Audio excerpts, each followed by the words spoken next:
Hello everyone, in this video I'll show you how you can download and install Ajazz keyboard software. It's quite easy and straightforward. Let me show you how to do it. So first of all, open up your browser and type in ajazzstore.com. Then you need to press on download and software, then you can sort out our products. Simply go ahead and search manually on your product, in my case this one. Then you just need to press download driver for Windows, wait for a couple seconds, and the download process will start.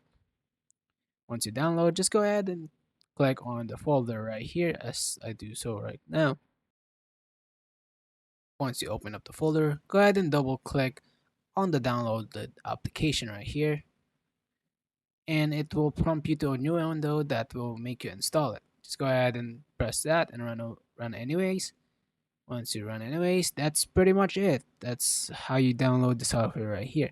And if this video helped you out, please don't forget to leave a like. Thank you so much for watching. Have a wonderful day.